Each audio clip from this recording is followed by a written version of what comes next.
ما ينفعش خالص ابعت عرض سعر للعميل على الميل واسيبه مع نفسه، لان انت كده يعني حطيت نفسك في منافسه وانت مش واخد بالك. العميل بيجي له عروض اسعار كتير على الميل، بيجي له اسعار واشكال وعروض كتير. طب انا اعمل ايه في الحاله دي؟ تطلب تخش مع ميتنج 5 دقايق 10 دقايق، تقول له ايه المميزات اللي هو ياخدها مقابل السعر ده. وفي الاخر تقول له والله السعر ده هيبقى كمان شامل خدمات معينه، ويا سلام لو انت مثلا اديته بريميوم سيرفيس معينه، سبورت بعد ما تسلم الابلكيشن، يعني ايا كان نوع الخدمه اللي انت ممكن تقدمها له، دي هتفرق كتير جدا معاك.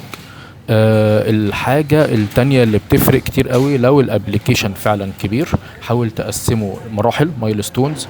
المايلستونز دي كل مايلستون يبقى ليه تايم لاين والكوست بتاعته، برضو دي هتفرق كتير قوي. بدل ما تديله بالك سعر كبير، لا انت بتقسمها له كانك بتقسط له الابليكيشن كده بالظبط، وكل مايلستون يبقى ليه التايم لاين بتاعه، يبقى ليه الخدمات بتاعته، يبقى ليه السعر بتاعه، ونخش في اللي بعده وهكذا.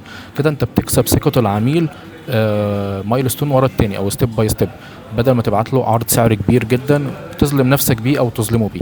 فدايما اطلب ميتنج بسيط للعميل. والحاجة كمان المهمة جدا جدا ان انت تعرض له مشكلة تكون انت هتحلها معاه، وتكون انت عملتها قبل كده. يعني تشوف حاجة مشابهة، كيس ستادي مشابهة عملتها لعميل تاني، وتقول له والله احنا هنحل مشكلتك بالطريقة الفلانية بالشكل الفلاني، مش تكنيكال خالص، بس يبقى عارف الحاجه دي هتبقى ماشيه ازاي، هتتحل ازاي.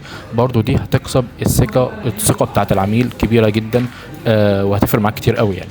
فدايما ما تبعتلوش العرض وتسيبه لنفسه. هتقول لي طب ما انا بعت له المزايا دي، عنا بتروح على السعر على طول، هيشوف السعر السكشن بتاع السعر وهيبص عليه، وبعد كده يبص على المزايا بعد ما يكون خد الصدمه بتاعت السعر يعني. فدايما خش الميتنج معاه واشرح له هو هياخد ايه مقابل السعر اللي هيدفعه. دايما احنا بنحب ناخد اكبر كم من الخدمات مقابل السعر اللي بندفعه، وده حقه.